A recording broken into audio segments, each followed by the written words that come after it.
Thanks. I gotta get this thing being monetized so I can make some money off of it and get some actual equipment. The phones work good, but it'd be nice. I have this beautiful camera controller that I can't use because I don't have cameras for it. Oh, so you could like sync shit up? Yeah, that camera switcher. I can just have all the cameras running at the same time and just switch between camera angles, Wow. and it'll record it in one thing instead of having to go back and lay everything over each other, line it up, cut it piece by piece, and Stitch it, yeah. Right now it takes a while, Yeah, but I know exactly what you're saying. it just would be a lot easier if I could do it all at once. That's essentially what we do with our Lone Pinon music videos, like just several different camera phones. Yeah, that's and and line it all up, line it all all up, the audio, try and sync it. and then that's what I had. I got this too, and then because the frame rates aren't exact, like one of them is 23.99, and what these ones are like 24.06 or something like that. I have to go through and chop like small sections of dead space out to make the audios on that with the audios on these line up, and that ensures that the video lines up with the audio. With the audio. Because I cut the audio off of all of these, unless for some reason that would cut out or something, then I have this as a backup. But when I'm done editing, I go through and delete all the camera's audio and use that audio because it's a lot clearer. Damn, dude, I can understand what you're saying. It's a lot of work. My dad said la experiencia cuesta mucho. Brains cost a lot. Yeah. It's no joke. All this little shit is an art, like. Yeah, and it takes a lot of fucking up to learn. Yeah, man. And then it's like, then how do you set yourself apart after that? My biggest problem I think is that like I don't have TikTok and I don't do all the social media stuff as much as somebody who is making it does, and that's a huge problem for me because I'm losing a lot of exposure to a lot of people who otherwise may tune in if they could see it on those platforms, but I don't have time for that shit. It's hard enough to just manage the podcast and get it posted on the places I get it posted, because I have video on YouTube, audio video on Spotify, so you can watch it either way there. And then Spotify helps a little bit because it posts to all the other podcasting platforms, except for Apple. Huh. They're pieces of shit. So I don't like Apple. Man, that's crazy because I have the same problem, dude. Like with what I do with music, it's like, yeah, I should be posting something like at least every week for the mariachi, just to remind people we're around. And like, right. I have a hard time even getting on my own social media because like right away unconsciously you start comparing yourself to other people and just doing shit that is not good for me. There's a lot of negativity involved with social media, and I don't like it, and I really don't like the whole TikTok thing. I don't know. It's just I don't know. There's too much to go into about it, but I don't like that politics ruined it before I could even get a chance to experience it. And the whole China thing, and they're taking your information. I'm like, oh yeah, there's just too much to a gamble there for me. It's not worth my time. And plus, my biggest beef with it, I can get past all of that shit. What I can't get past is what it's done to people's attention span. Everybody has a 30-second or less attention span now. So if you don't draw them in within 2 or 3 seconds, you're not going to get their attention. And what's fucked up is all of my videos and shit, all of it is long form content. It's all an hour, half an hour. Yeah. Try to get somebody to watch a 2-minute video and they freak out. Nobody's gonna sit there for an hour if that's so that's my biggest beef with TikTok. I fucking hate it. And I think just social media at large too, because it's like they play videos. Before you used to have to at least click on video. Right. It's like just keeping your attention there. Right. And it's a trip. Like when I go hunting for like a month, I get so disconnected from being disconnected in electronics and just stimulation. Great. When I come back, I'm like, oh fuck, like it's just overwhelming. Yeah, it's wild, dude. That's wild. Yeah, so no, it's cool, man. It's at least we're doing it, and we'll find the right crowd. I'm sure it'll happen eventually. Yeah. Catch. Oh, that catch. That's a grape haichu, straight from Japan. Little candy. Did you get this from Japan yourself? Yes. Wow, man. We just got back right before Thanksgiving. Damn, dude, amazing! You guys travel like that. That's cool. We love to travel. So far, my first trip out of the country ever was Egypt. Oh, this is good. Right? Mm-hmm. We were in Egypt for 12 days, and we did most of the country, like most of the old sites. And then, so that was the first time I've ever been out of the U.S. And that was in 2023. And since then, we went on a cruise at the beginning of this year. And that cruise went through Greece, a bunch of stops in Greece, Turkey, Montenegro, and Dubrovnik, Croatia. That sounds like a way cooler cruise than. Oh, it was so cool, dude. No kids, no tipping, so it was just like stress-free. It was amazing. And you guys got to actually get off? Mm-hmm. Oh, see, that's cool. Man, that's awesome. Yeah. And there's whole stories behind that too. But let's see, then our 10-year wedding anniversary was in October. So as a celebration of that, plus her birthday's in September, mine's now in a couple weeks. So as a whole gift to each other for that, that's what Japan was about. So we just went to Wow. Japan for a week, and we went to all over Tokyo. And we went to Osaka, we went to Hiroshima and Kyoto, and it was just amazing. It was just gorgeous there, and their culture is completely different, but I love it. Mm, I love the respect that they show not only each other but the city, and it was amazing. man, yeah, and I've been actually learning a lot about Japanese culture indirectly through philosopher Alan Watts. Okay, He studied Zen a lot, nice. and the way it traveled through, from India to Japan to China, and the influences, But yeah, it's a way different way of viewing the world and nature and everything. Everything's Yeah, dude, different. Yeah. fucking wild. I love it. You should see, like, the streets are clean enough to eat off of. I mean, maybe not literally, but they're pretty fucking clean, dude. Wow. And Wow. and it's not that like there's a mandate that people go out and clean all the Yeah. time. They Yeah. just respect their environment so much that they're like, this is all of ours. Let's keep it pristine. So, Wow. the business closes at the end of the day. They go out there and scrub the sidewalks. They make sure there's nothing on their walls. There's no trash anywhere. They don't have trash cans for public. So like when you're out roaming during the day, you keep your trash with you. Keep your trash. Pack Yeah. it in. Pack it And then out, you man. take it back to your room, and that's where you dispose of it. And then they do a lot of recycling. It's frowned upon to eat out in public, so most people don't. Like, you can go to the convenience store, grab a quick bite, and stand out front and eat real quick, and then take your trash with you. Oh But wow. but people don't walk down the street eating or drinking. Oh, And okay. like Okay. on the trains, you don't eat or drink except for the Shinkansen, the bullet train. That one's like a actual sit down. Everybody has their own place. So on that one, it's okay. It's appropriate to eat. But like the trains inner city, their transit city is their system is phenomenal, dude.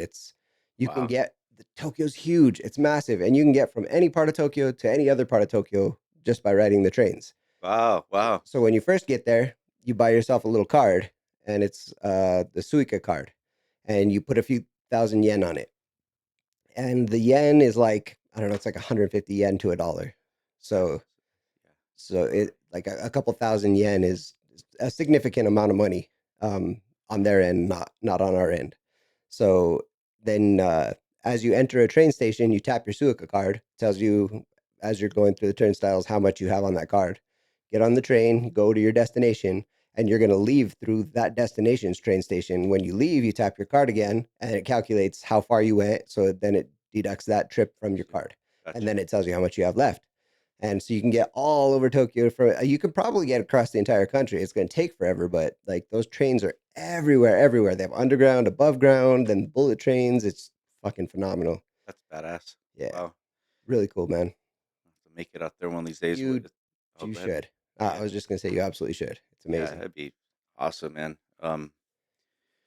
Yeah. I would see with music, the more and more, um, that's been the reason I've been traveling lately is just because music has taken me to different places. So it'd be nice. We're getting into Canada little by little. So hopefully after that, maybe Europe and Absolutely, you yeah, man. should. We we actually took a trip to Vancouver Mm, last December been there before. It's beautiful. because we went to Taylor Swift's one of her last shows Whenever of touring or of her of tour. her tour. Yeah, Gotcha. the Eras tour. Got you. Yep. Wow. I mean, I heard she's amazing live. She's so amazing, bro. Like, I'm not a concert goer. I don't. I could care less about concerts. It's like if I want to listen to the music, I'm going to support the artist, but I'm going to do it by buying their music. I'm not going to live performances isn't my thing. It's not like I don't know. I've had too many experiences in my life where I hang out with people who are like, "Oh, I love going to concerts. I go and I get ripped and I'm blackout every time." And I'm like, "What a waste of fucking money. That sounds horrible. That's stupid, dude." It's one thing to go get high as fuck at a concert. I can tolerate that. I can totally be on board with that. I've done it myself. But to go and get fucking pissed drunk that you don't even remember Don't the even remember concert, the like, why show. did you waste so much money? Yeah, yeah. Could You have have done that at home. nothing to show for that whatsoever. You can't even remember what we went to. Like, that's stupid. Totally, So totally. so concerts have never been my thing, but I'd go to a Taylor Swift show anytime because it was more of a production than just a concert. Like, it wasn't that. It was this whole all encompassing thing, including the Wow. audience, and it was pretty wild. We planned ours 3 days before the show. We just decided, fuck it, let's go. And so Sarah booked plane tickets, and we she found us a cheap hotel room in Vancouver. She bought us tickets on the floor next to the stage. Like Wow. it was wild, Badass. bro. It was a really cool experience. That's all. I mean, the thing is too with concerts is they're not all that, where people are just going and getting shit faced. Yeah, obviously there are those people, but it's really interesting with Lompignon. The average like age of people that listens to us is probably, I would say the mean is probably like 65. And Okay. so it's like and we played a lot of festivals, so it's like um you'll see these amazing acts at some of these festivals in the Midwest, and they're I mean, they're like Grammy award winning musicians, and they're playing at this little mom and pa like place in Michigan. And those people, like, they take their music hella serious, man. And That's they know cool. all the people's names, and they know who That's their cool. parents were. And yeah, Allah. yeah, they take it hella serious, man. So Well, I think what I liked, one of the biggest sellers for me at her show was that like it is a community based thing. So everybody there was like super welcoming. I had a friend who was attending that same show, which is why we decided last minute to go and kind of join them. But his wife made me a shirt, and it said Swifty in training on the front, and then on the back it said "Get down with the swiftness." so that's so funny. so yeah, so I was like walking around with that, and people were just getting a kick out of it and just being super cool, bro. And you would think, okay, Taylor Swift, the majority of her concert goers are going to be little kids and 14-year-old girls and whatnot. It was there was dudes, girls, every single age, uh, every race, religion, anything. It was just a massive amount of people all gathered for one common love, and everybody was just happy. And there wasn't the piss drunk people running around. It was a whole different vibe, and I really liked it. That's So awesome, I man. had a really good time with that. And it got me out of the U.S. again to go to Canada, so that was Hell cool. yeah. Yeah. And the thing is like, you can't match what you felt there live Right, listening to anything, no right. matter how good. That's fair. Yeah, yeah, Yeah, I mean, and I think that's excuse me, a lot of people want to have an experience. yeah, And it's like another kind of Alan Watts thing. He says like, you don't go to music to be cultured. He said if you do, you're not going to hear the music. You go there to hear the music. If you happen to become cultured and as a byproduct, well, that's fine. yeah, But yeah, yeah. Totally, yeah, I so can buy into that. That's cool. yeah, totally. Okay, well, I'm going to introduce this thing. Welcome to Ordinary Joe's Extraordinary Stories, a podcast that shines a light on ordinary people and their extraordinary stories.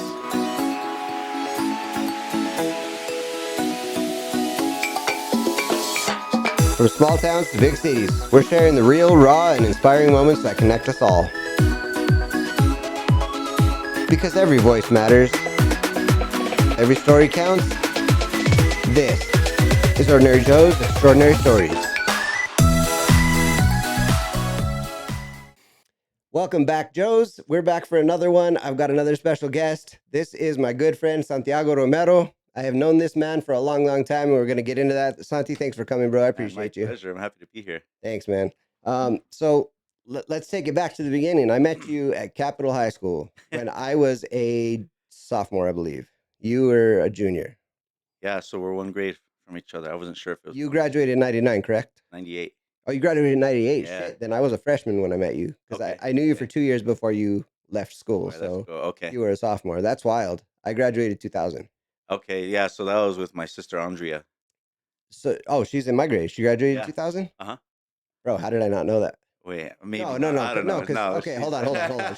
She's 2001. she's 2001. You're Yes, right. because You're right. her and Amanda were the same, right? Exactly. There you go. Okay. Exactly. Yeah. So we have a lot of history, and that this is post me meeting you at Capitol. So I met you. I don't remember exactly our meeting point, but I know that I was really drawn to you for the same reason I was drawn to like Tim Fresquez and Nick. What was Nick's last name? Salazar. Was it Little Nick? Little Nick. Yeah. Salazar. Little Oh, Nick that's good to Salazar. know. I'm gonna Yeah. try and look him up. But the three of you guys were big inspirations for me starting to learn the guitar. Oh wow. I Cool. went to a guitar concert and I saw Nick and Tim rocking out hard and was like blown away. And then I saw you doing the Spanish music thing, and I was like, oh, that's fucking dope too. I want to learn that too. And I think me joining Lucero's guitar classes probably more than likely how we got in touch. Yeah. Yeah. And then by that time he had got the mariachi, the Capitol High mariachi rocking. So didn't you play guitarron, right? I did, but that wasn't until my junior year. To junior year. So that Okay, would have been okay. after you already left. Got you, got you. Okay. Um, Yeah, that's a I trip. also knew you through, oh God, what, one of your exes, what, I can't remember her name. Um, well, I guess Her brother is Tomas. Monica Monica, Ornelas. yes. Yeah, yeah. Yes. I had a class with her, and then you guys were together, and I Yeah, think wow, we had wow. that in common too. She was a sweetheart. Totally, Um, totally. but and pardon me for saying it, but I loved you two together, and I hated when you guys broke up. It broke my heart. That's funny. Wow, it was a long time ago, It man. was. It was a really, really long Yeah, time what's ago. funny is my uncle actually painted a painting of us, me playing the guitar and her playing the violin. No Big shit. oil painting. I don't know where it's at now, but Oh, that's it's cool probably as somewhere in fuck, storage. bro. That's cool. Yeah, it I came would out love really to cool. have You know that. what? You'd be the appropriate person to have it, I think. Bro, if you guys find that, if there's ever a communication between you guys where you find it, I will take that I'll shit hook off you up, you. dude. I will hang it in this room. I'm not even kidding. Perfect, dude. Okay, so what got you into music, first of all? Man, well, it was interesting because growing up, my parents didn't have like even a radio in the house. Like we No just, kidding. yeah, we didn't really listen to music, and I think it was partly because we're 6 people in the household in a really really small house, so like every space was just taken. So I Holy don't even think crap. we even had space for a Wait, freaking hold on. radio. Who's the six? It was you, Cisco, and Andrea. Andrea, and then my older sister, she's 7 years older than me, Iris. I've never met her. That's wild. Yeah, yeah. You probably see her on social media. She does like personal training. She's like really built and Bro, I she's need like her 5 feet. services. Totally, she'll get you rocking, dude. I need to start exercising. I'm getting to that age where the doctor's like, bruh, you need to start exercising. I'm like, no.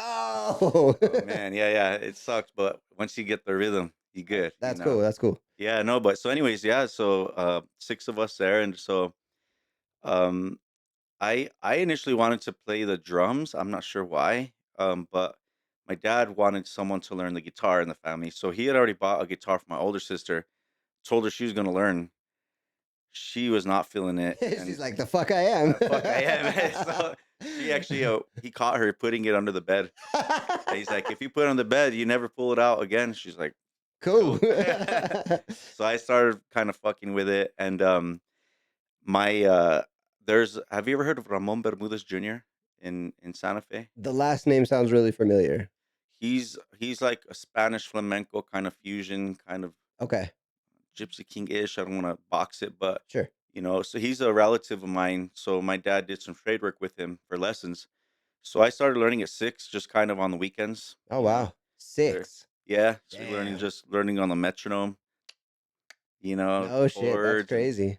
it was actually pretty crazy what he would do while he would feed his dogs. He had a bunch of little dogs like you guys, like probably 4 of them, but while he would feed his dogs, he would actually detune 5 of my 6 strings, Oh, shit. not tell me which string he didn't mess with.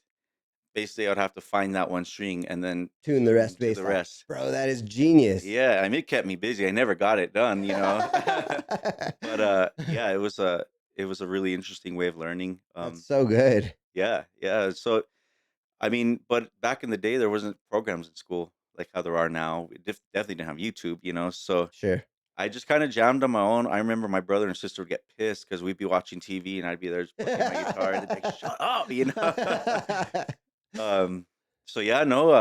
I think by the time I got into junior high, there was Mr. Lucero, Ben Lucero. He had a guitar class there Oh, was that at Alameda? at Alameda. No So I shit. met him in 7th grade. Holy crap. So that was like my first like guitar class with other students and stuff. So it was Wow. like I was having a blast, and like I mean, I learned most things from other students. And, let me just put it that. Hold on, let me stop you real quick for a second.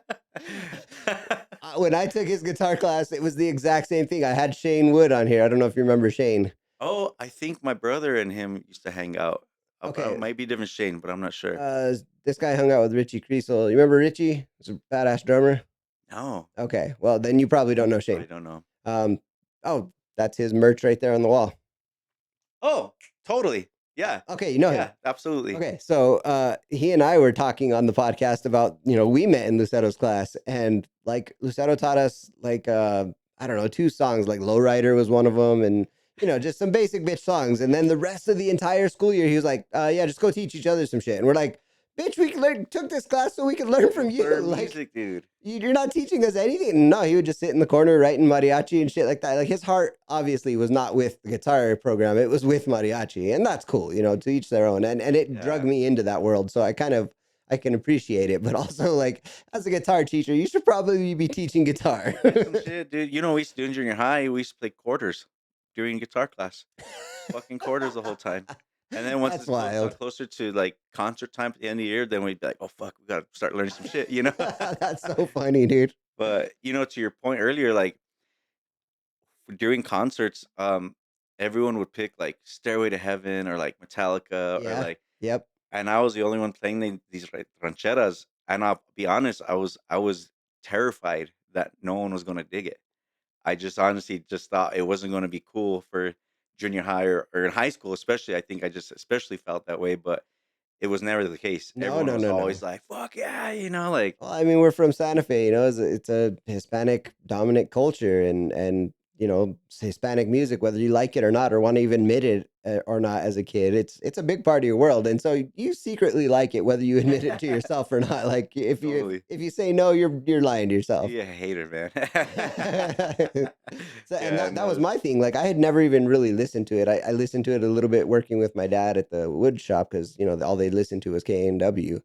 And so, Okay. I got the New Mexican music. New Mexico music. Right. I got Yeah. that side of it. But then when I heard mariachi and then I heard you jamming out to, more like rancheras and shit at that concert, I was like, okay, I can fuck with this. This is I cool. could fuck with this. I want to play that. So, Totally. Yeah, yeah.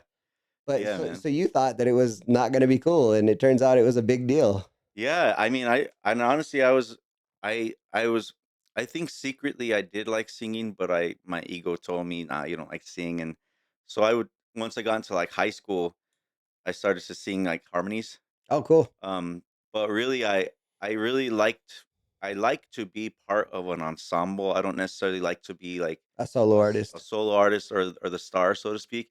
I like to be a cog in the wheel of something, Wow, that's interesting. Yeah, and so when yeah, so by the time high school came around, jammed out, had great concerts, kind of joined Lucero's first version of mariachi. It was funny, we were called a mariachi, but we were dressed in blue Van Heusen shirts, black slacks, and a black tie. Oh, wow. We were looked like kind of like the Blue Ventures, actually. Now that I think about it, That's cool.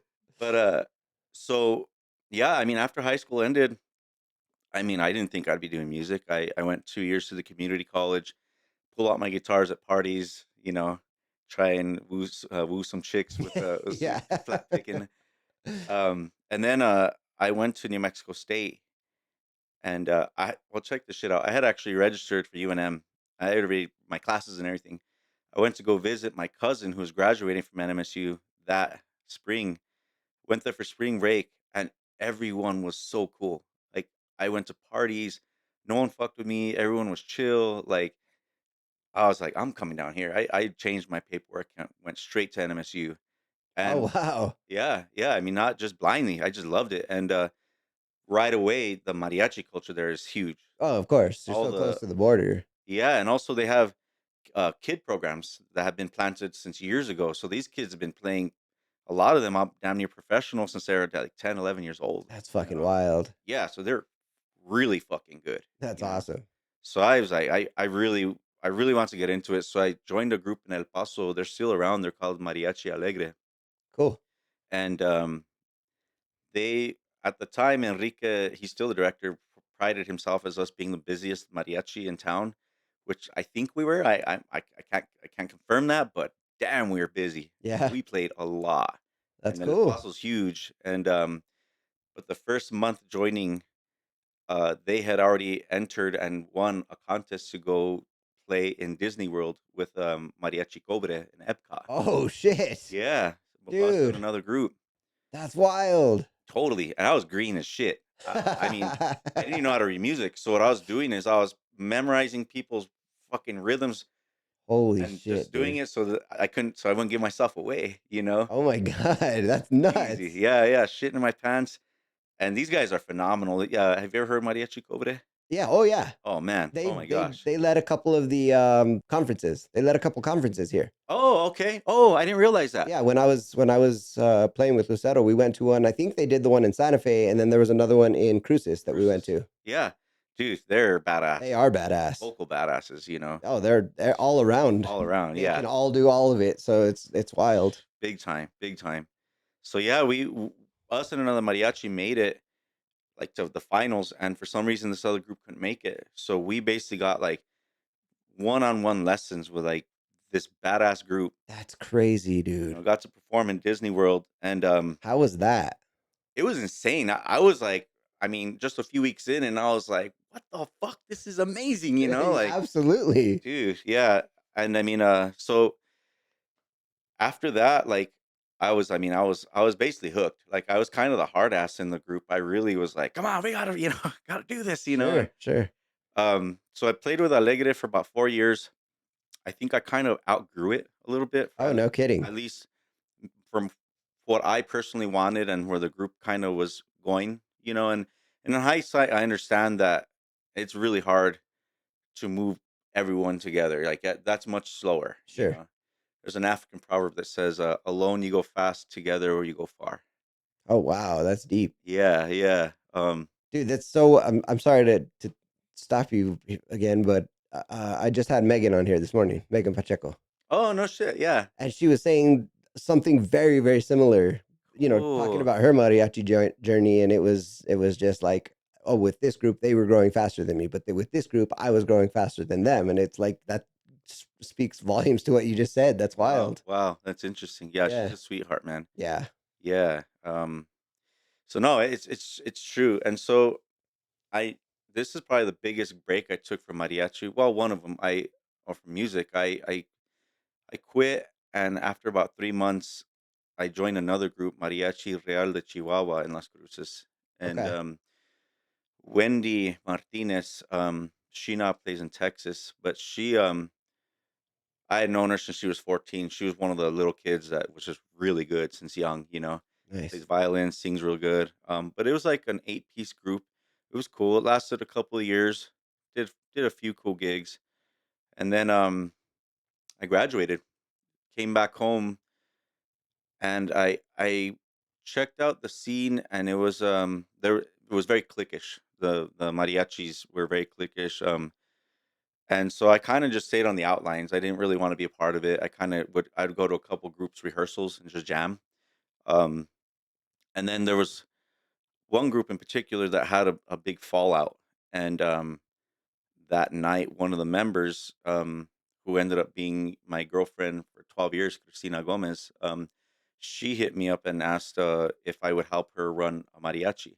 So her and like 3 or 4 members quit that group. We all kind of started this one. Oh, wow. Yeah, and so which is now the current mariachi that I direct, Mariachi Sonidos del Monte. Okay. And yeah, this group has had many reincarnations, many versions, so many wild stories I can tell you even just from this group. But yeah, currently at the where we're at now, it's well, obviously myself, Cristina Gomez still plays in the group. Um, Jordan Wax from Lone Pinon, him and I kind of cross pollinated. And then Bree Yellow Horse, who used to be a student at the Santa Fe Youth Symphony Santa Fe Youth Symphony program where I used to teach. And then Eric Ortiz, who was one of the originals as well. Wow. Yeah. So So you're a 5-piece now. we're 5-piece now, and that's just mariachi. Lone Pinon is kind of an whole other thing, But yeah, it's been cool, and I love, after I met Mariachi Cobre, this is kind of funny. So, have you ever heard of the phrase cognitive dissonance? Yeah. Like, I experienced it in a really horrible way. Like, I thought I sang really good, you know, and I was really excited because my parents were down at Cruces. It was for mariachi conference. Okay. And have you ever been to Young Park out there? It's like it has a pond and some Oh, ducks and yeah, yeah. stuff. Yeah, Yeah. yeah. Well, there's a bunch of music out there that day. Alegre was performing, so I was pumped to show my parents. We were singing this beautiful song. I think it's called Tres Regalos. It's like a beautiful bolero with 3-part harmonies. And Nice. Well, I watched the recording after, and I sounded horrible. I sounded horrible. I couldn't believe it. So I hit up Randy. This next year there was a mariachi conference going on, and I couldn't afford to go because of classes or something. Sure. But I knew Randy, the guitarronero from Cobre, so I hit him up while he was getting a sandwich. I was like, dude, like, can you help me? Like, how can I learn how to sing? Like, and I was just expressing my frustrations to him. We were walking back to the room. He sat down. He's like, "Cool, sing me something." And I was like, Sing for Ramses. "What?" And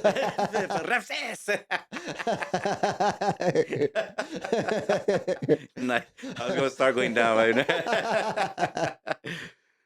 So I was like, I didn't have a guitar, it's a cappella, so I started singing. He's like, "Well, why is your mouth so shut?" I'm like, "What?" He's like, "What? Why is your larynx lowered?" And I'm like, "The fuck is a larynx?" You know? I don't have one of those, I don't bro. have one. Where do I get one? So no, he's like, um, get a ticket, um, connect with this man. Manny Lujan was his name, and I'll let you stay at my house if you can line up lessons with this guy out in Orlando. So the guy Manny Lujan, who was their voice coach, he actually had been years since he lived there, but was from Pojoaque. Oh, no shit. Yeah, Wow, and small world. small world, seriously. So he taught like Vicky Carr, all of Cobre at the time. You Wow. know, his dad was apparently a phenomenal vocal teacher as well. Holy shit. Yeah. So I went there for a week. I booked 2 one-hour lessons 4 days in a row, and Randy let me stay at his house. He would have me in his vehicle, drop him off at Disney World, and then go to my lesson, and then drive back, gallivant around Disney World until Holy it was till shit. the That's end of the cool. time, to pick him up, and it was amazing. I mean, I was exposed to so much, just like how moving this experience was with the Taylor Swift concert was for you. Yeah. Like how it's a whole production and it moves you in ways that not one of them individually could. Sure. Yeah. That's how Disney World is. Like Epcot, I mean, God, the way they time fireworks with music, and they have speakers stashed in bushes and shit everywhere. Like That's crazy. I was like crying watching this one night by myself. Just yeah, it really influenced my life, and it really. I mean, we come from such a small pool in Santa Fe, New Mexico. Like it really let me see what actual fucking good talent is, and big professionalism. I guess like what's possible. Yeah. Yeah, so I was very grateful for that experience. I've been reaching out to Randy. I haven't been able to reach him yet, but I'm eternally grateful for that opportunity. That's amazing. Totally, totally, man. So We need to get something like that here. We need to, I mean, New Mexico's such a fucking beautiful place, and our culture and our history, like it all aligns so well with that that you would think this could be a mothership for something like that. We could have the talent here. We need a venue. We need something that can showcase what we can do that would attract people here for that, I think, because I mean, just look at I traveling the world, yes, I might talk shit about the states, but that's for different reasons. Like every place has its problems and whatnot. But it's nice to brag about your hometown. It's nice to brag about your place and be like, yeah, you should go check it out. And I find myself doing that when we were on that cruise in Europe. We met a bunch of people from the UK. We met some friends from Australia, and all of them, I'm like, yeah, you got to come see the balloon fiesta. That shit's wild. You got to come check out our sunsets. It's beautiful. Like we have this beautiful flat desert with this massive mountain right on the side of it, and it's like no place you've ever seen before. You got both worlds. You got this amazing sunset, hundreds of balloons in the sky. You're not going to find that anywhere else in the world. it's dude, it's just yeah, And then the food, everybody talks about the food. You can't beat our food. there's nothing like it. The culture, Yeah. even as a vegan or vegetarian myself, bro, you used to eat, even with cutting meat out of the menu, it's still some bomb ass food. Naughty as hell, dude. Yeah, yeah, So, yeah, dude.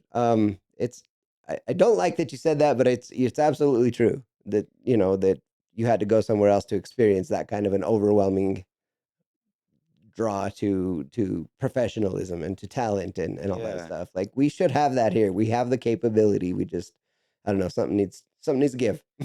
yeah, yeah. I think you're right, and I think yeah, it's interesting because there's pockets of it. It's like there's like Yes. I just agree. like the opera, but it's like if you're not raised or exposed to that somehow, like that's a very outside That's a niche thing. niche. Yeah, there Very you go. much, very Definitely much. not on the radar, and so But I yeah, mean, with people like you and Megan and Joanna and these people who are just dedicated, hardcore, and have like given so much time and of their lives to this craft, it shouldn't be that way. We have that's what I'm saying. We have the talent here. yeah, We have the yeah, people. We just kind of get something that's draws everybody's commonalities in. You know what I mean? yeah, yeah. And man, there's some observations that I have that I don't know if I might piss some people off with, but That's what we're here for, bro. that's what we're here for. We get some clicks. Yeah. No, but like you were saying, you grew up listening to KNW. I Yeah. did too. Like Yeah. especially Saturday mornings, You all the were requests and shit. and I want to get into it, but you were actually on K&W for a while, weren't you? Yeah, yeah, for sure, Okay, so man. we'll come Yeah, to back to that, but totally. continue what you're saying. So there's I for me, I feel a lot of the music is regurgitated, Oh, 100%. and it's not, and it doesn't evolve. Um, Yeah, I can see there that. there might be some evolution, but I think it's a lot more like emulation and repetition. At least it feels for me. That's true. That's absolutely true.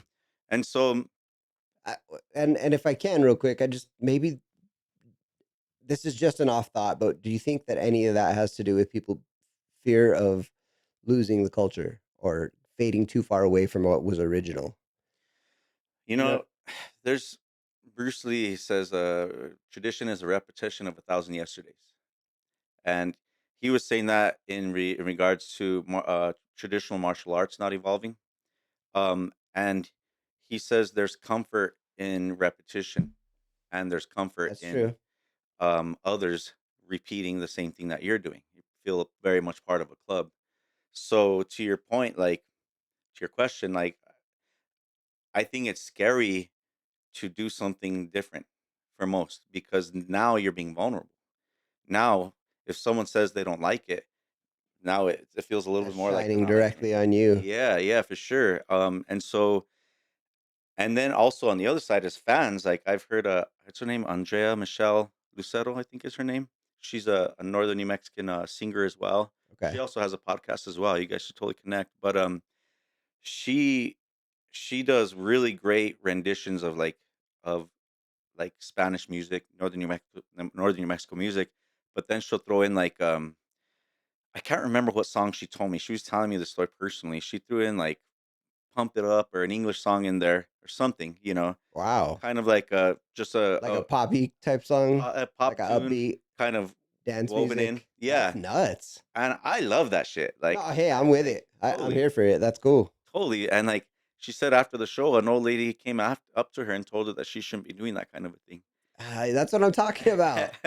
So it's like, There's this base fear of, okay, if I go out there and present my idea and what I've done creatively to these people, they're gonna fucking reject it because it's not traditional. It's not. It's taking away from the value of what is our norm, our societal norm. That this is what makes our culture. And if you fuck it up in any way or try to make it evolve, it's no longer our culture. Now it's you doing some new shit. exactly, and that's no longer ours. But it shouldn't be that because we are Shouldn't. still based from here. Like we are the culture. Absolutely, We're absolutely. taking what our culture taught us, I feel like, and maybe making it more palatable for the next generation.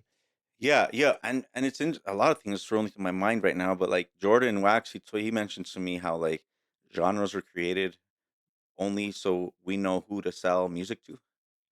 Fucking wild. What a thought. So it's like before, like on the old Santa Fe Trail, when you're cruising down the trail with your violin, you see a guitarist, you're like, oh shit, what do you know? You're not like, oh, I'm a classical guitarist, or I'm like, no, this is what I know. Now you show me. Now let's put it together. Oh, You that's know. fucking deep. So there's so much. There's a psychological cage that has been built around us as musicians. Lone Pinon and Jordan Wax has been key in helping me recognize my own cage. Because I love mariachi still, obviously, but I was very much like a purist and I didn't even realize it. Wow. And it's like now, like music I see as a language and I can talk this language, I can try this language, and it's all music, you know. I'm very guilty of being that guy who's like, hey, I think this song would be cool as fuck if we did a mariachi rendition of it. See, that's Like, cool. so when I was with Diferencia, I I made them learn Neon Moon so we could play Neon Moon because everybody loves that song, Fuck yeah. regardless of what genre you listen to. I don't give a fuck if you're a gangster all tatted up out here in the streets. I don't care if you listen to classical music. You know Neon Moon and you Oh like yeah, that dude. And you're song. gonna hug your beer and you're That's right. gonna. So we started playing it, and albeit, listen, it wasn't perfect, and I just kind of walked with the violins through. Okay, play this part. Maybe this would sound cool, and the trumpets. All right, you're gonna come in on this part, and Lorenzo helped me a lot.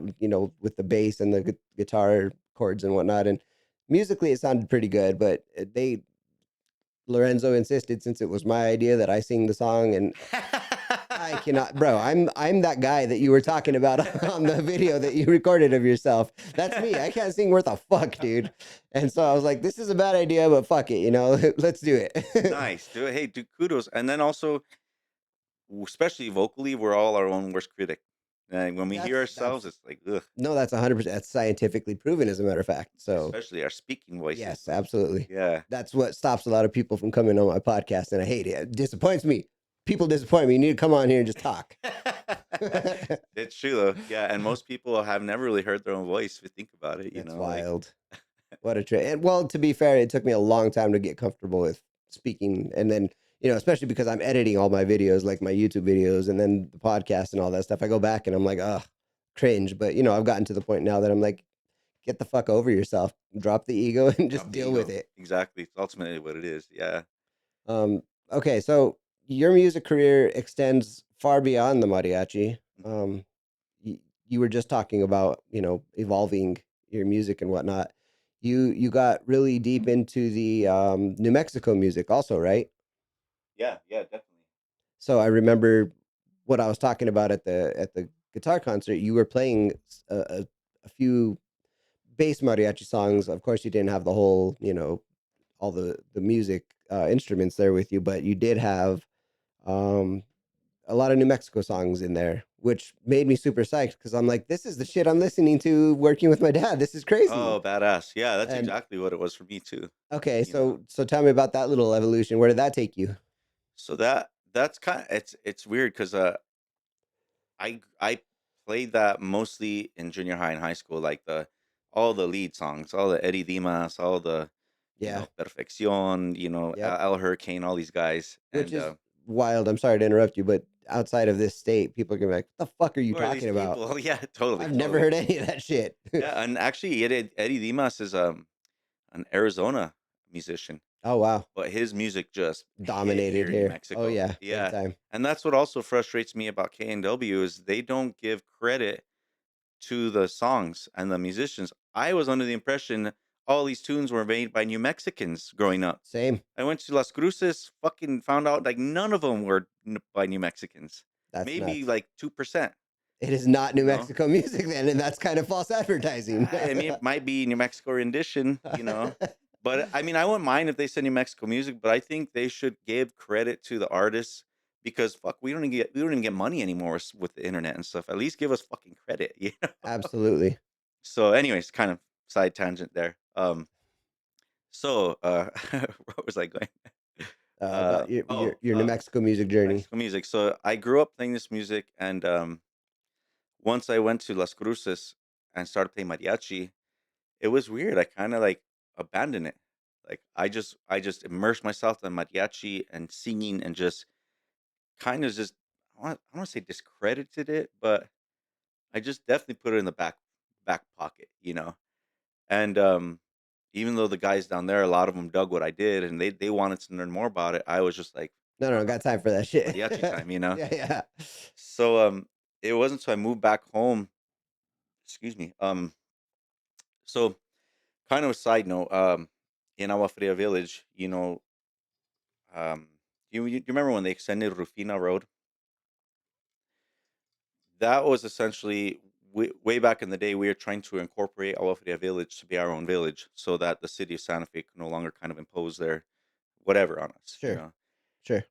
Long story longer, after at least personally in my family, bullet holes fist fights and fires by arson and just Oh God. meetings. Yeah, like no joke. The meeting that was the most that important for that. Basically, the city of Santa Fe and the county said, "Agua Fria doesn't know what they want. Here's the new borders." So all of a sudden, our home that took us 12 years to build, we are now in the city of Santa Fe, Oh fuck. right behind Lowe's. So then they built Lowe's. We started hearing like lumber orders and shit. So we ended up selling. So after I graduated from NMSU, I moved back home to find new property and kind of relocate like the at least the family home, you know? No, real quick, that was your grandparents' house or something, wasn't Oh, it? my parents. Your parents' house, and Yeah, that's the one where like Amanda lived next to you guys. exactly. Okay, yes, I Oh remember that shit. place. Oh wow. Yeah. That's crazy. Yeah. So Oh, we'll get there. I want to talk about it. We'll get there. cool, cool. Yeah, so no, they so that's why I moved back home and when I was there kind of looking for property and stuff with my parents, I went to Second Street one night, a Second Street brewery, and there's this duet. It was he's a musician here in town, Noah Martinez and Jordan Wax. And this guy was playing like old Huasteco music that I've never fucking heard anyone in New Mexico play, much less Santa Fe. So I was like, "Yo, dude, fuck, fuck are you? You know, like, where'd you come from? You know." So he's from Missouri originally. Holy shit! Yeah, and he's a genius on the accordion. But studied like fiddle, like with fiddle players in Mexico and like master fiddle players way in Mexico, and Holy shit! yeah, and so like he's just a really gifted musician. He plays I don't know, probably 10 instruments, maybe Oh probably shit! 6 or 7 of them really, really well. Sings really good. So we were always on each other's radars. We kind of did kind of some collab shows between Cool. his group and my group. Nice. But it was just like it's hard, as you know, like people always want music on the weekend between 5 and 10. So it's like there's only it's hard to coexist that way, you know, with two 100%. groups. Yeah. So then a pandemic hit Oh, and mariachi can play at all because everything we do is live parties, you know. 100%. I mean, you remember we were having to sing with masks at this point, you know, Oh God. and that's it's not the singing that's the hardest. It's when you breathe back in, the mask Oh like just sucks, fuck. you know.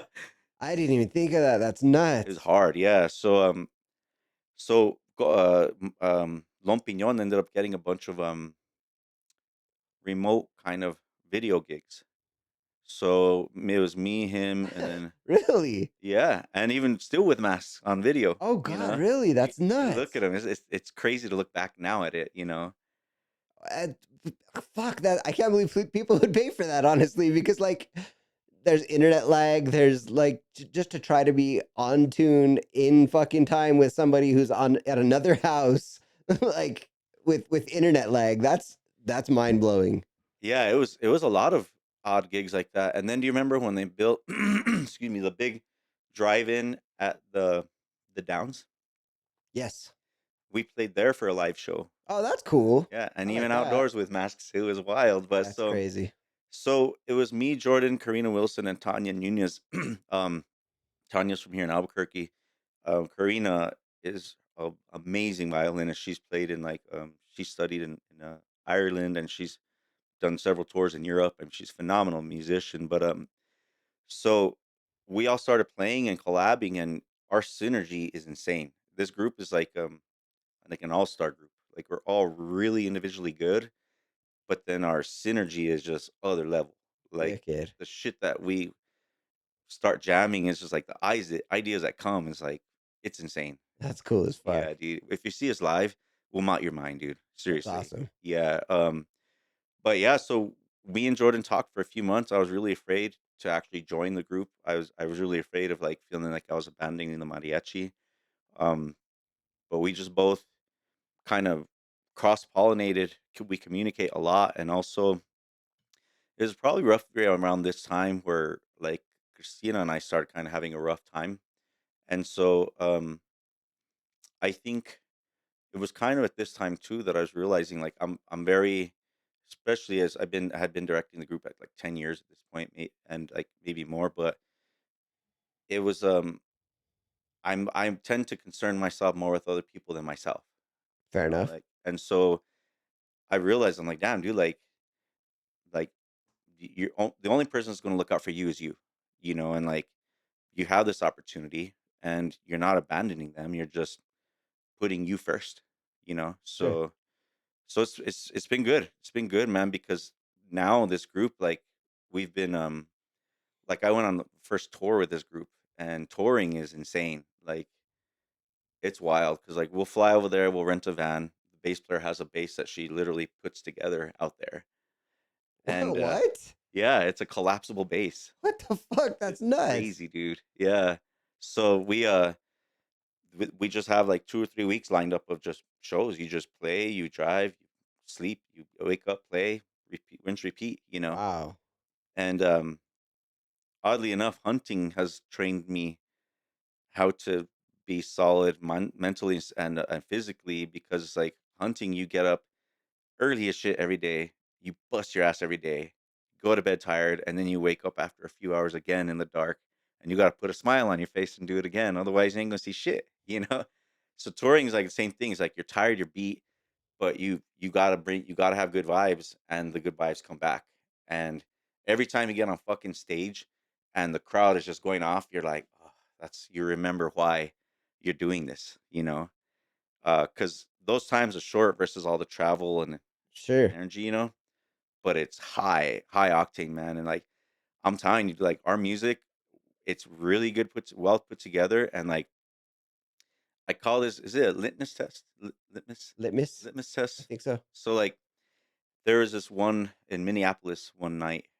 They were having us open up for a really famous African group. I can't remember their name now, but they've been around for like 20 years.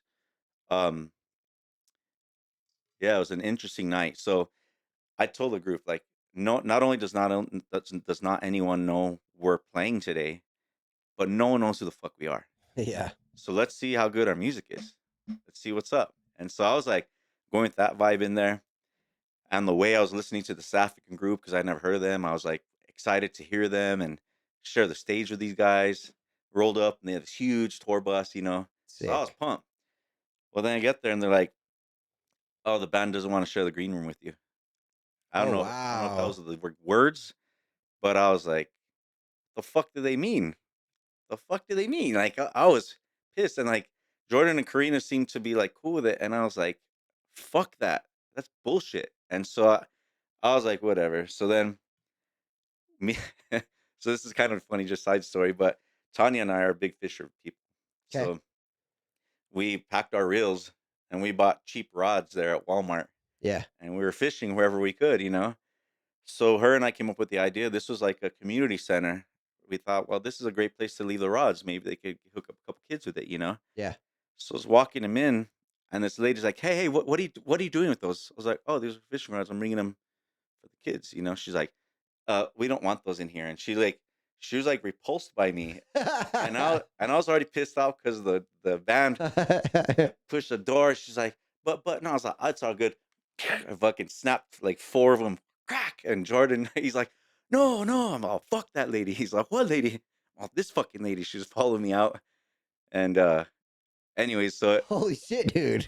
yeah, so I was livid. So I'm a huge Logic fan, the rapper. Oh yeah, he's dope. He's fucking I'm huge. I'm a super fan, dude. But fucking That's cool. he has a on that song "All I Do." It's from one of his mixtapes. He says, "Whoever goes on after me, I'm sorry, you ain't topping it." And I told the group that I was like, "Fuck this group. Fuck all this. Let's make them fucking bad. Let's make them feel sorry that they didn't invite us into the fucking green room, Yeah, yeah. dude." We rocked that fucking joint that That's night, so dude. fucking cool, Those dude. people that never heard us fucking screaming, dude. They're going like this, like wondering what the fuck is happening next. Like, dude, it was a shit. Okay, so real quick, if you had to categorize your music aside from New Mexico, what genre would you put it in? I guess the safest place to put it is Latin folk. Latin folk, okay. Yeah. And this African band, what were they playing? Honestly, I was so pissed. You don't remember? I didn't even watch them. Actually, I left right after because I felt like a fucking rock star. I was doing all kinds of crazy shit on the stage, and people are fucking loving it, man. And so after I fucking smoked a joint, fucking went next door, got some beers, had some shots, and then I went back in while the band was playing. I don't even remember how it sounded. I was just like, boo, just all drunk and angry. Oh, fuck. And then I just walked out. That's wild. Um, during your journey, where did K&W come in to your musical career? Oh gosh, since I was young dude. Oh shit. My grandma, my grandma's really where I learned or heard most New Mexico music because she had a huge record set, a ton of records, and she had music on all the time. And K and W, especially on Saturdays, was always rocking. So my grandfather died when I was 6. So on most Fridays, we'd go to her house and we'd just play music, and she showed me like the old school New Mexico dances, you know. So I kind of yeah, so I kind of forgot where I was going earlier. So to answer your question earlier about New Mexico music, I once I got into Lompiñon, all these leads and stuff that I played as a kid, all of a sudden I was like, oh well, fuck, I know this song, I know this song, I know this song. This music, I breathe it. I mean, it just Yeah. comes out of me no problem. And Right. so Right. Second yeah, nature. totally.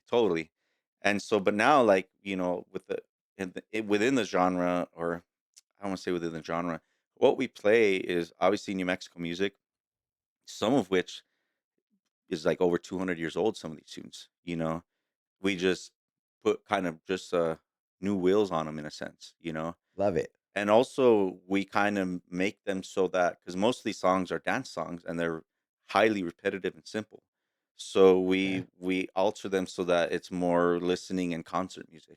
Wow. Okay. We keep the ears interested, and we never let your ears get bored, in other words. That's cool. Yeah, but That's it. also Sounds like a good secret to the sauce. totally, and on the other side of that secret sauce is moving at the speed of trust. um Logic is really good at this. When he completely changes to a different beat on one of his songs, he doesn't right away start rapping. He lets that beat sink, and he lets us finally, and then he'll throw in some piano, Find the groove. and then once he has a trust, he'll start rapping. Interesting. So it's like Karina brought that phrase to us, moving at the speed of trust. So like our arrangements, we always obey that rule, move at the speed of Cool. trust, for sure, man. That's sick. It's big, it's badass. So, back to the K&W thing though. Yeah. So K and W, I mean, huge. Really, that's primarily the radio station that I listened to as well, just growing up, and that's why Okay. like my influences were more Albuquerque musicians than like Taos, like Darren Cordoba and people like Right. that. Right. Um, but then I don't know if I ever told you. Did I tell you I was a DJ at Cadice? No, I had only heard you on K&W before. I'd never. Or, Yeah. So I was an actual DJ from 18 to 20 at Cadice in Española. no shit. That's cool. Yeah. And so I had a New Mexico music show, and I played everyone, like all these people. Most people had never heard of New Mexico musicians, and people started like hearing about it.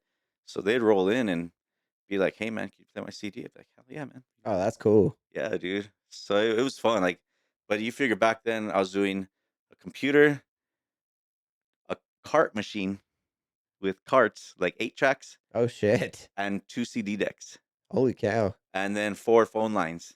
So it was like the last of like the analog days there, That's you know? wild. Yeah, for sure.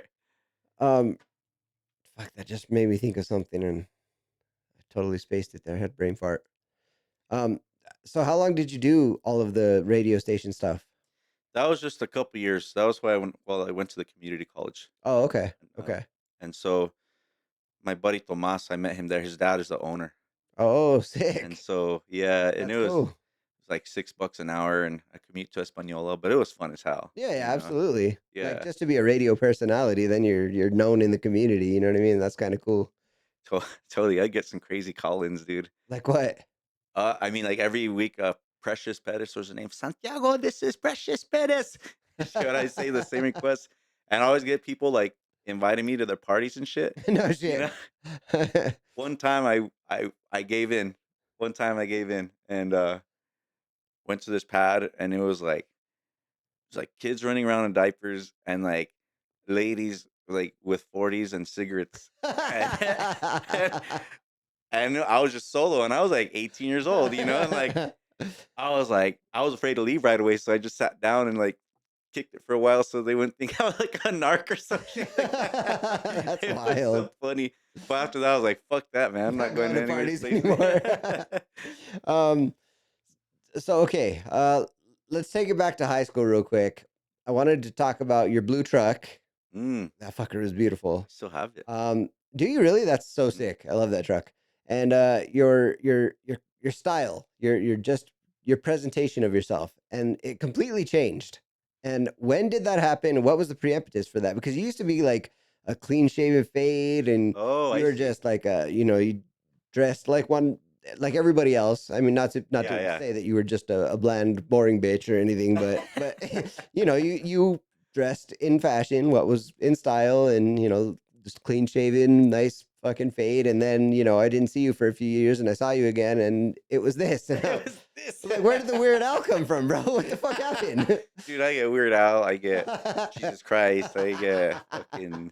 What else I get? What I get the other? I got Polly Shore the other day. Follow Shore. Like, well, people So all rich and famous. Fuck it. that's right, I'll dude. take it.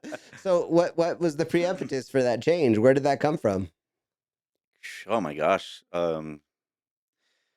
Well, I mean, my family is very tight. And I'm my dad's first kid, so he was really, really strict with me, really strict. So when I went to Las Cruces, all of a sudden I found myself away from the family. And my first semester, I just partied my fucking ass off. I didn't even go to school. That's fair. Like I didn't even go to school. The only reason I went to school was I had a little Jack Russell Terrier. I would just walk on campus with him to try and get some tail to parties, and he was good, man. That's so funny. So yeah, so MP was his name, Mariachi Perro. He was fucking smart, dude. That's cool as fuck. So yeah, I actually my first year of school, I just partied my balls off, got kicked out. Oh fuck. So that next year, like I had just joined mariachi. The only job I could find to work around my mariachi schedule was steam cleaning carpets. And and his boss was a fucking he was like a dick. But it was like a carrilla kind of shit. And like we were starting work at 6 a.m. and I usually partied till fucking 4. So I wasn't really in the mood for carrilla. Yeah. But anyways, long story longer, I was like, fuck this. I'm going back to school. And right around this time, I started smoking cannabis. And I really didn't smoke cannabis. I did once in high school, and that was it. And without me realizing it, like after like 3 or 4 months, I had just stopped drinking, or I hadn't had a drink for 3 or 4 months. Oh, that's good. Not trying to, but it just happened. And so it was like, this is interesting. So I years later, I ended up going to the first accredited cannabis college, after graduating school. But that's kind of a side note. But this was kind of the impetus for it. I knew there was good properties of cannabis, but at this point, there wasn't like Google and shit. You can fucking Google Right. effects of drugs and stuff, Right. Right. Right. So anyways, weed really chilled me out, and also it really changed my perspective on stuff. I'm grateful I didn't start smoking weed till I was an adult, because like my mind was purely, already developed. And I grew up really heavy Baptist, heavy Baptist. Actually, in third grade, I went to school at Baptist school. Baptist? Yeah, What the fuck? yeah. So I was one of the outliers in school. I didn't have ashes on my head on I Wednesday. 100% thought you were Catholic. Your Not at whole all, dude. family. No, That's man. fucking wild. Temple Baptist Church right across Santa Fe High, Wow. man. That's nuts. Okay. Yeah. So I had my certain. I remember this one time I had like partied my ass off, hooked up with a chick, and like woke up that night. Especially in the church, like sex is like premarital sex. You're That's going to hell. every church. Every church, yeah.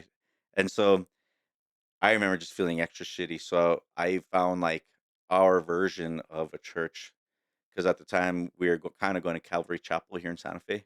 Okay. So there was like a version down there. So I remember I went over there because I wanted to. I guess I don't know what I wanted. I'm not sure. But I remember I walked in and there was the man up front with the suit handing out tracts, and walked in, sat there, and I'm listening to the pastor, and I'm like, this is not, this is just words, that I just, it wasn't, I wasn't being moved, and, or, I don't know, I just wasn't feeling it. So I left. And, so weed started helping me. Like I started like exercising, and, it just really trying to started changing my perspective. And pretty crazy. I'm not even sure if this is the reason. I think it's a culmination of reasons why I've changed, but and I think it was more drastic for you because it had been years and all something Right, went right. together, Yeah, it was just one extreme to the other. It wasn't Totally. like a gradual change. Like, but Exactly. So no, so I remember one night, my friends Gabe and they're married now. Gabe Chavez, I don't think you knew him. He used to play my mariachi. But him and his girlfriend, they wanted to do shrooms. Well, I knew a girl that could get some. So I went, and it was kind of funny because I didn't think they were going to actually be mushrooms. I was just so naive. that's how experienced you were with drugs. You're like, I'm gonna go get some mushrooms. It's probably gonna be like pills or Some something. It's gonna fucking be weird cool. thing. Yeah, totally. So these guys, they came all red faced from shrooming in the desert all day. Oh fuck. And I gave 'em my money, and they gave me this thing, and I'm like, "Cool, thanks, guys." And I'm walking off, and they're laughing. They're like, "No, no, come back. That's like a piece of a yucca or something." So then they gave me actual mushrooms. I'm like, "Oh, mushrooms." That's fucking funny. So I took it to my homies. I'm like, "Here, you guys can kick it in my pad. I'm gonna go out, get some tail, And so they're like, "Do it with us, do it with us." I'm like, "Nah, I don't want to." Like, come on, and finally, they convinced me. And do you remember the old dime measures? The people used to weigh weed, Yes. clip a bag to it. I had one of those. I did. I used it for years. Hell yeah! So weighed out 2 grams each, and ate them, and that was a profound night because I mean, I actually met God that night, but not man's God, not man's um, rendition of God. You know, um, I mean, everything obviously moves and stuff, but like holy shit. Like I realized how significant and insignificant I was that night. Oh God, dude, you're just bringing up all this crazy shit in my head. If you Please, want to please, interrupt, by all no, means, please, no, please finish your story.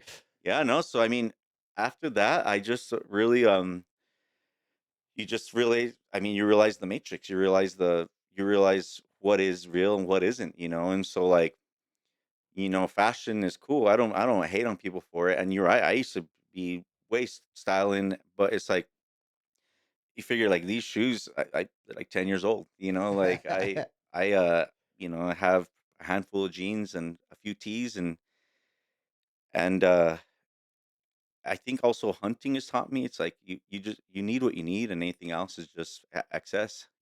Sure. And also a haircut, man. Like I only get a haircut like once or twice a year now. Like, that's awesome. Let's get a haircut every 2 or 3 weeks, and it'd be Yeah, like a couple hours, man. but the trade-off for that is trying to manage that. Isn't that difficult? Not as bit difficult as you would think. I mean, okay, so when I was growing up, my mom was fucking adamant that like she loved my dad's mullet, and she was adamant that we all had mullets, dude. So like I didn't even get my hair cut the first time until I was fucking, junior high almost. Like and I had to go to the extreme of having somebody at school cut my hair for me in class because my mom would not allow it to happen. That's So hilarious. and she never knew that, but I actually paid somebody to cut my hair for me and then like made up this big old huge story about somebody cutting my hair and running off, and so I didn't even know who did it. And so then my hair was so fucked up that she had no choice but to finish getting it cut. She had to fucking And fade that shit out. so that's where my whole haircutting journey started and everything. And like, but she was extremely controlling with it. But I fucking loathed long hair. I could not stand having long hair, and to this day, I think because of that, it ruined me. Like, there's so many things from my childhood that were ruined, and in my adulthood, I'm free of. Which one of them was long hair, another of them was religion. Like, there's so much stuff. And I'm sorry to rant on here, No. but you were talking about insignificance and the shit that happens to you on shrooms, and that's nuts. Because the first time I did it, I remember, and I'll never forget this. And people might think I'm crazy, but my buddy was there with me, so this shit really happened. So we lived at the Bluffs in Santa Fe when it first opened. The apartment complex down. Yeah, where's that again? It's kind of down the street from Capitol, but like going Oh, up towards the driving range. yeah, that's right, Okay. that's right. Um, four of us got our first apartment together, and that was the Bluffs. And we moved in, and there was only two other families living in that entire complex. It was just they had only rented out three apartments. That's how new it was. And I met my buddy Louis there. His family was one of the families that lived there, and they were right across the way from us. And they're Middle Eastern. I don't know exactly. I don't want to. I'm gonna have him on here, and I'll ask him about it. But I don't remember exactly where they're from. But they're some form of Middle Eastern. And so um his family's great. I love them. They're fucking awesome people. But one night somebody showed up to the apartment and was like, "Oh, I got shrooms. We're gonna shroom tonight." And, fuck yeah, we are. And so we did that, and this is my first time, I didn't know what to expect or how to feel or anything. Yeah, yeah. And so we're sitting there and I'm like, yeah, shit ain't working, and suddenly it's working, and I'm like, oh, this is fucking wild. What the fuck is going on? And I was like, I gotta get up and do something. We gotta move. I can't stay here no more. So me and Louis got up and we were gonna go to his house and smoke the hookah in his room. And so we get up and we start walking out, and like I stop him dead in the middle of the parking lot. This is like, I don't know, it's got to be February. I don't know. Okay, don't quote me on that. It's one of the winter months because it was so cold outside that we could see our breath, and it was starting to freeze. The ground was starting to freeze, and it there was already moisture on the ground. I remember because it was getting slick on the ground. And we're walking across the parking lot, and I stopped him, and I was like, "Bro, stop! Something bad is about to happen." And he's like, "What?" He like looks at me all freaked out, and I was like, "Just something's gonna happen right now." And no joke, dude. Like not, but 10 seconds later, we heard this massive crash, just Holy boom, shit. louder than fucking. I was like, "I fucking told you!" So we took off running towards where we heard the noise. We got out there to the street, nothing out there. What the fuck? We're looking around. We're like, "What the fuck?" And I was like, "You heard that, right?" And he's like, "Yes, I heard that. What the fuck, dude?" Oh shit. There's this massive line of oil going down the street.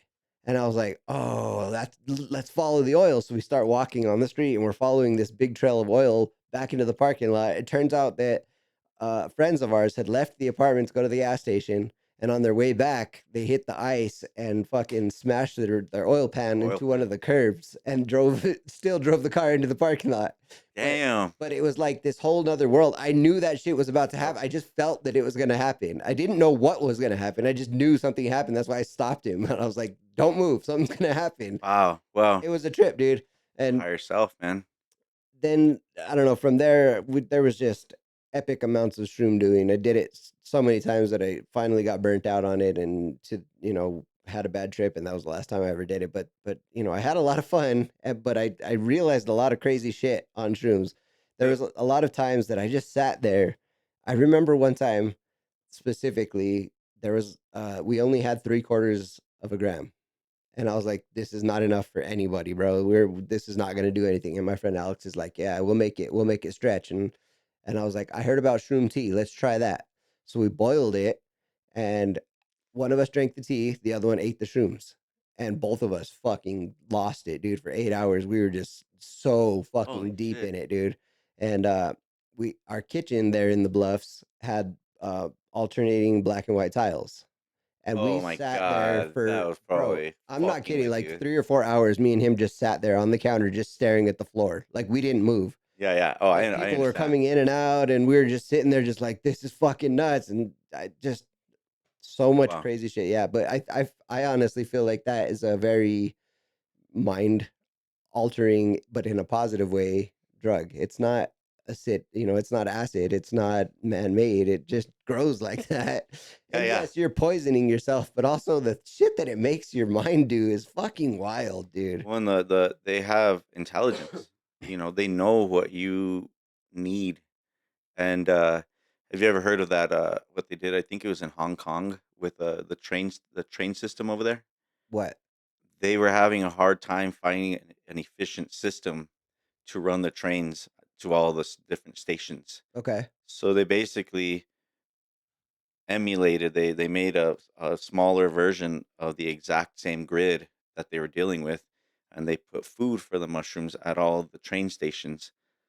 The mushrooms found a more efficient system than any humans could. Shut the fuck Yeah. up. I mean, mycelium is under us right now. It's under the entire earth. I mean, it's the mushroom is just like .001 of the manifestation of the shrooms, you know? That's wild. Yeah. Mycelium, to another point, is as a vegetarian, Sarah and I dabble in all the alternative meats out there. Mm, So there's this one brand called Meaty, Meati, and dude, the flavor, the texture, everything of these fucking steaks is just mind-blowingly good. wow. It makes you forget that you're not really eating meat. Like from their Wow. chickens to their steaks, it's just crazy next level shit.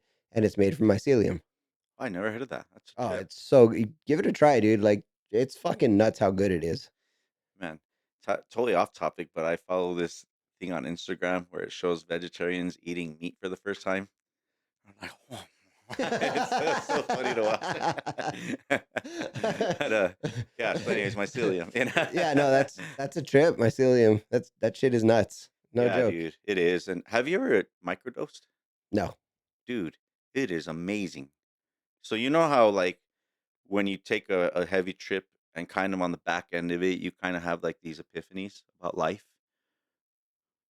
I don't You're know. like, We went so hard that I couldn't say that I did or didn't have that. Like when I would start coming down, we'd be like, okay, more. Like oh, I we see, went I really, see. really fucking hard. So I got I you. did not do anything responsibly during that period. Like there was a 2 month period where it was every fucking day we were just Wow. shroomed as fuck. A homie that did that too in college. Well, I wouldn't do more after. I would just do a like 2 or 3 grams and trip fucking balls. Like for me at least, that was a huge amount. Oh, absolutely. And so like by the time I was coming out on the other side of the trip, it was such an intense trip. Like I couldn't handle mentally another one. It was just too heavy. But like if you do take a heavy trip of shrooms and you allow yourself to come off of them, generally people feel a lot of these epiphanies about life, just simple things. Um, and they're deep though. They feel you feel so grateful. Like eating after like in this state, you're so grateful for each bite. Just Wow. everything is just so good. And when you microdose, it's like you're orbiting the trip. You're not actually going into it. And it's very background. Like you don't feel it. Oh, wow. But in little things, like normally things that would upset you or just irritate you, you're just there's all this space there now. That is wild. It's a trip, dude. And also for depression, for all these things, man, microdosing is amazing, dude. That's great. Yeah, man. And most people that I've introduced it to that have only gone hard, they're like, fuck, I wish I would have known about this. I would have done it this way years ago. Yeah, You yeah, know? totally. That's Yeah, fucking man. nuts. Totally. So, looping back to how I've changed, I think it's been a lot of things, and also I'm a huge reader. Um, That's cool. The Four Agreements, A New Earth by Eckhart Tolle, Think and Grow Rich. I mean, all these books. I've probably read each of those books 10 times at least. Wow. Yeah. That's wild. Reading is becoming a lost art. Oh I shit. am so fucking bad at reading. Like I have to be incredibly, incredibly drawn to the topic to actually be able to read something. Otherwise, like I'm like, oh yes, this looks interesting. I'm gonna sit down and read it. I'll start reading and like instantly start falling asleep. Dozing off. Instantly. And this is shit that I'm into, bro. Like it has to be I've read books about the prison riots, Mm. which we'll circle back to in a second. I've read books about Tupac. So it's got to be something that like is deeply, deeply interesting to me to keep my attention. I'm basically the TikTok bitch of books reading. TikTok bitch of books reading. Well, honestly, I never read until my degree is technically called leadership management, which is a bit of an oxymoron, but Now that's the NMSU degree you got, right? exactly, Okay. exactly. Essentially a business degree, but my leadership teacher at the end, Dr. Chavez, she was a major change in my life, man. A lot of these concepts, I well, sh she was a very strict teacher, but she was so interesting, and the topic of leadership was just so interesting to me, especially because I was leading a youth mariachi program at that time in Cruces called Mariachi Escuelas de Plata. So I was managing 3 adults, I was managing a parent organization and teaching like 40 kids. Oh I was shit. like 24, you know, so it's Wow. like I was able to bring her these problems and use these studies and apply them real time, you know. And so yeah, she definitely really changed my life. She's the one that got me into reading initially. And then for years I started working with this company called Legalshield. Initially it was called Prepaid Legal, and they encourage you to read 10 pages a day. Comes out to like 150 books a year. Wow. And that's really what I stick to is 10 pages a day. And that I can do.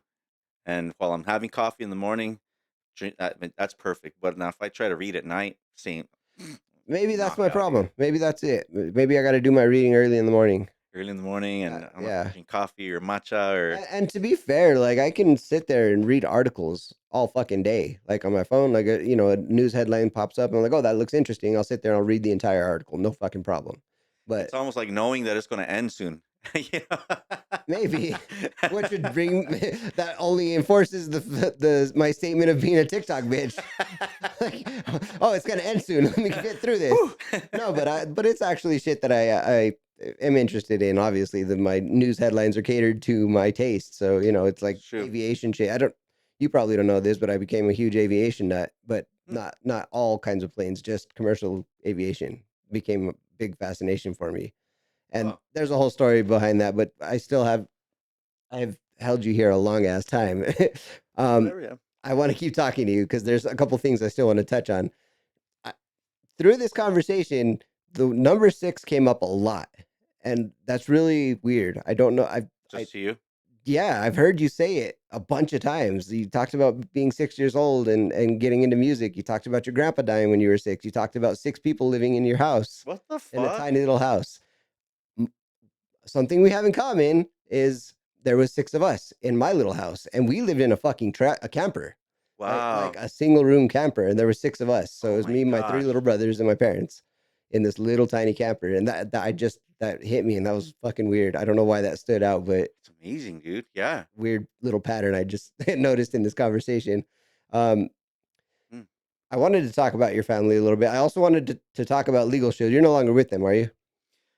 Well, yeah, I mean, I am. I ran the meetings there for 8 years, and then when I started teaching for the Santa Fe Youth Symphony, I handed the reins to kind of like some of my teammates to run the meetings. But I still mark the memberships whenever they come up, and I Oh wow, still have okay. the membership. That's cool. Yeah, we do too. Yeah, awesome. I haven't actively told anybody about it or signed anybody up for fucking years and years, but I've kept the membership myself because there is some value behind it. Yeah, Um, and I got like 6 referrals for business plans this year, random as shit. So, and I haven't been talking about it at all. So you never know. yeah, Never yeah, know what can happen. You absolutely.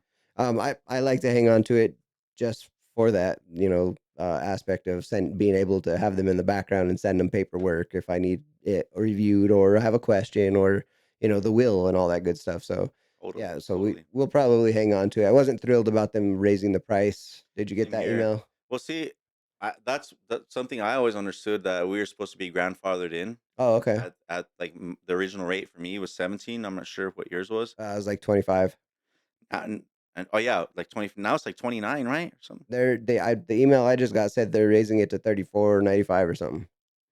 Holy shit! And For then you they're have a like, "Oh, family and you're plan? gonna get these benefits," and I was like, "Those are not benefits, bro. That's already what I have. What are you talking I'm about?" gonna have to look at that. Yeah, Yeah, that's that would, frustrating because also what happened was we used to be covered on the business plan too. And I used to always use it for mariachi business. Then one day they're like, "Oh, you need a business plan." I'm like, "What the fuck? I No, I don't." You know, I'm not sure what's happening. I haven't been involved in that respect, so who knows what's happening well, on if you get leadership. any information, I'd love to know what's going on because Yeah, I'll see what's it up. seems a little different nowadays. Obviously, Um, yeah. okay, so your family. I want to talk about your family. So I know your little sister Andrea Mhm. because I dated your cousin Amanda Amanda. for a while, and I don't know. Are you guys like literally cousins? Yeah. So how is the relation there? So her mom and my dad are brother and sister. Oh no shit. Yeah, and her dad is from Arkansas though, so Yeah, that's that's why she wild. looks much different, you know. Yeah. Her yeah, I was talking about the prison riots because her dad was there. Mm, I never actually got to talk to the guy about it, but yeah, she said he'd be open to talking about it, when we were together and whatnot. But yeah, that's wild. That so yeah, I have been to your house, and Man. your I remember Andrea talking about, or maybe it was Cisco. I don't remember. And I know Cisco from his breakdancing days. Oh, Harambe. Bro, that guy was fucking amazing. I used to just sit and watch him with like admiration and fucking envy because I was like, I want to do that. That is so fucking dope. He was so good. Yeah, he was really good. Um, anyway, one of them was telling me a story about your grandparents' house, and after your grandpa had died, they swore that that house was haunted by your grandpa Oh yeah. because there would be like footsteps and shit. Did you ever experience anything like that? And all of us experience this. In the kitchen, I wouldn't say this is my grandpa necessarily, but only in the kitchen was this whistle, and we all heard it. And sometimes it was louder than fuck, sometimes it was low, but it would go,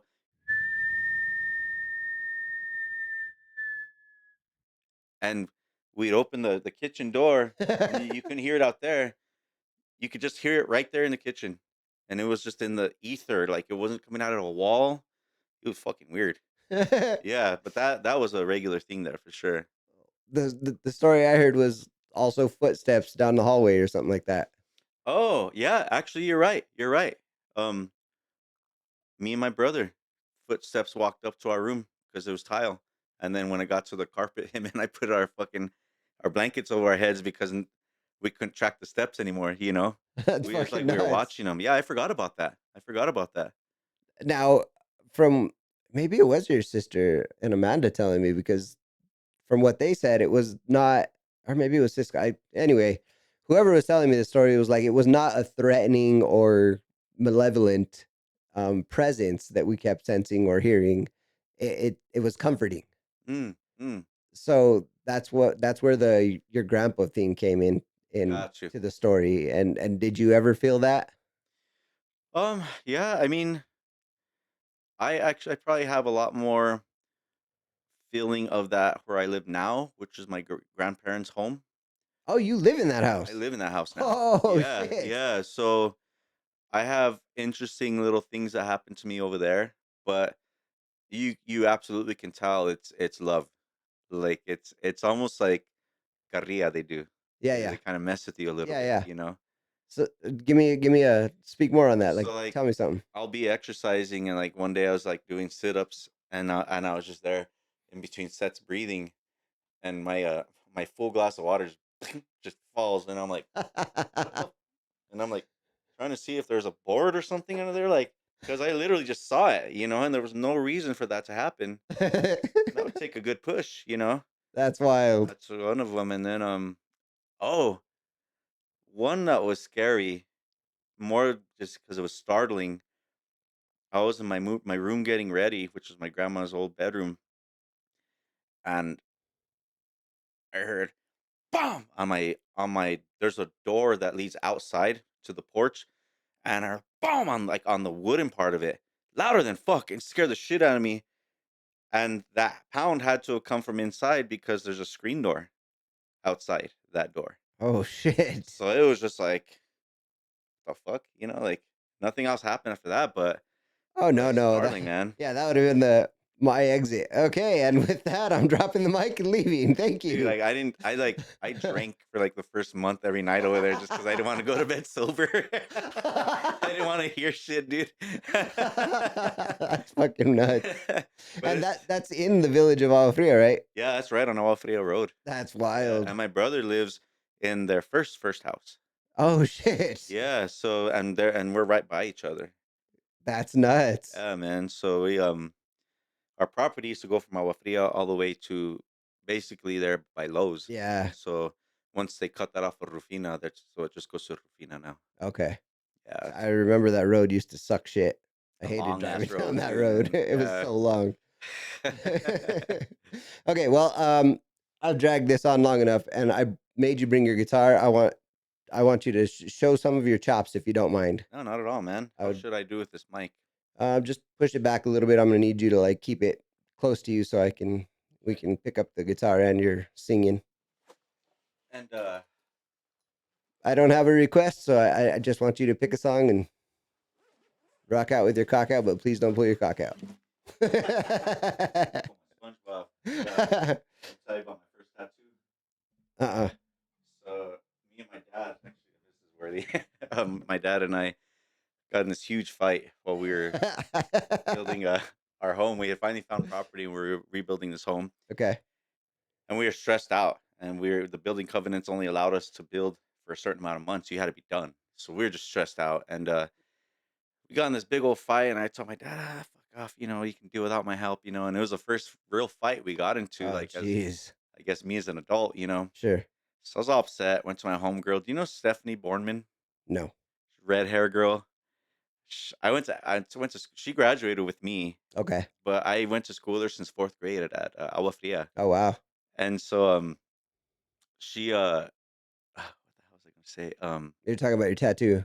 Thank you. So I got in this fight, went to her house, smoked the balls, pissed, I couldn't fucking shake it. She's like, "What do you want to do? Do you want to go get a drink?" I'm like, "Fuck it, let's go get a drink." Did you ever go to the Catamount in Santa Fe? I did. Well, we went to the Catamount. She had a homegirl that worked there. Nice. She started serving us like 2 hours before they even opened, dude. Oh, God. So like, I hadn't even eaten breakfast. I got fucked up. Oh, So I was jeez. still pissed. I was more pissed. She's like, "What do you want? What do you want to do? Do you want to get a tattoo?" I'm like, "Fuck yeah, I'll get a tattoo." Oh, my God. I hadn't even thought about what I was gonna get. That sounds terrible. It's actually a badass tattoo, but it's on my left ass cheek. It's SpongeBob in a mariachi traje, and Shut the fuck I'm up. not even joking, That's dude. so sick. It's a sweet sombrero and everything, dude. That's actually cool as fuck. I would like to see it, but I want to see your ass cheek. The guy wasn't thrilled, but well, that's upper ass cheek, so it ain't too bad. I won't show it on the podcast. All right, well, send me a picture. Let's see here. Pickpocket. Put this here for a sec. This thing has saved my ass. It's a little thing for Oh, that's cool. What firmness of picks do you use? Here, check it out. It's like a medium. That should be a thick. Is it a thick? Should be. Doesn't seem like a. Oh, it is. It is a heavy. That's crazy. Yeah. I like a medium to a heavy. I can't use those light thin ones. Yeah. See, like this one. This is the thin. Oh yeah. Sorry, I don't like them. It's more of a backup.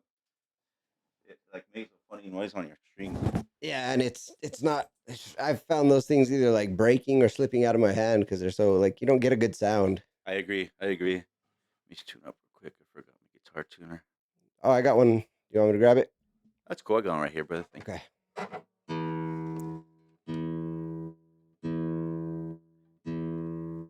And this thing on my neck is my friend's company called Neck Illusions. These are stickers. Oh, cool. So he can make anything for any size. Oh, that's fucking cool. Well, before we get out of here, I'll have you do all your promotions and whatnot. Cool.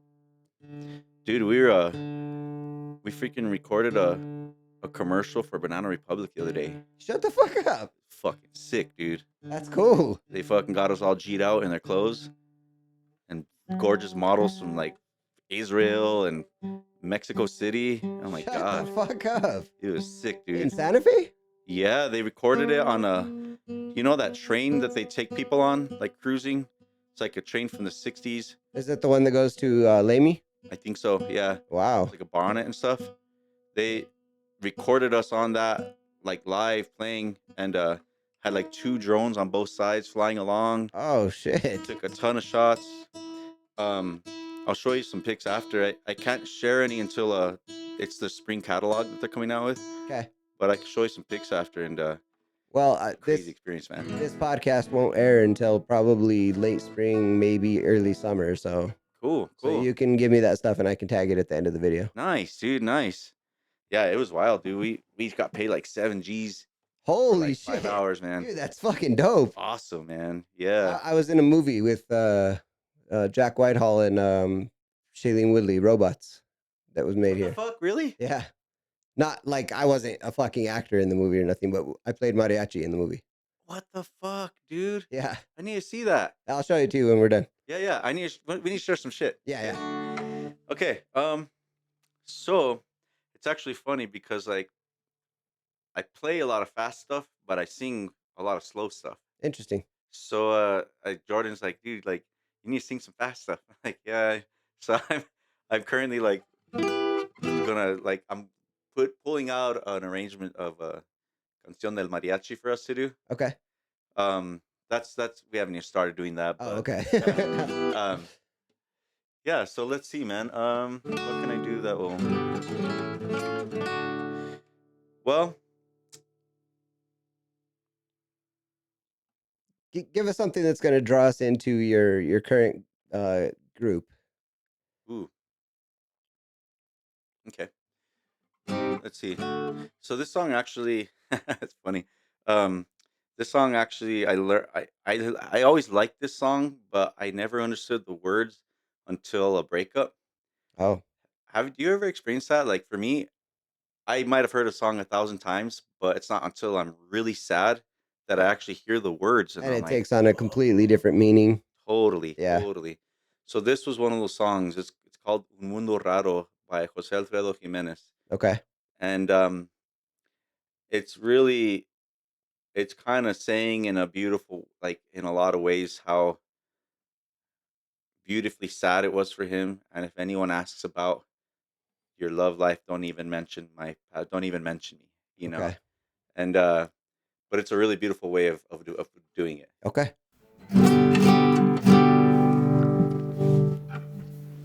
Okay, kind of an awkward position to sing. Cuando te hablen de amor y de ilusiones y te ofrezcan un sol y un cielo entero. Si te acuerdas de mí, no me menciones, porque vas a sentir amor del bueno. Y si quieren saber de tu pasado, es preciso decir una mentira de que vienes de allá, del mundo raro, que no sabes llorar, que no entiendes del amor y que nunca has amado. Porque yo a donde voy hablaré de tu amor como un sueño dorado, y olvidando el rencor no diré que tu adiós me volvió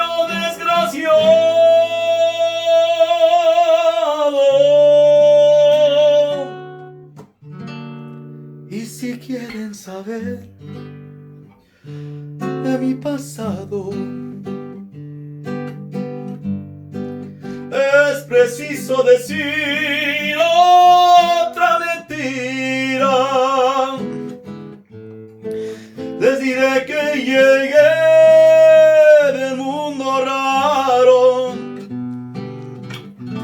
que no sé del dolor, que triunfe en el amor y que nunca he llorado.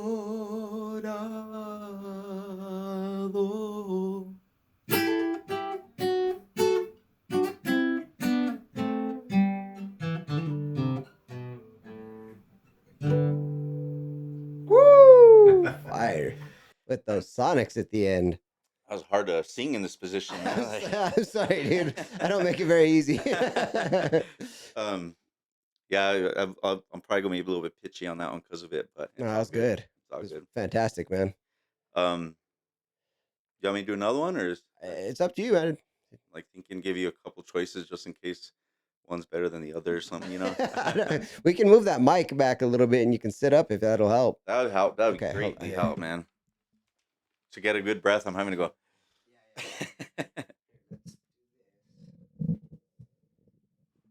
You're comfortable and Thank you. Hell yeah. Oh, way better. Cool.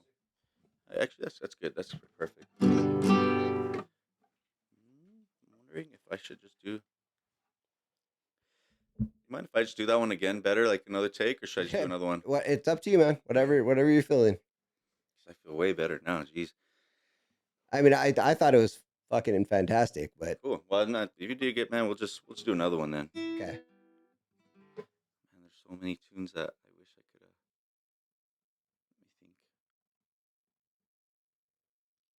I got a 12 string. You're gonna change your sound up. Let me think. They're hard as fuck to play though. It's steel string, so No, I mean that's cool. I'm probably better off with this one, but yeah. 12 string. I haven't played one of those in a while. Let me think. I'm just having a brain fart. Let's see. Oh yeah.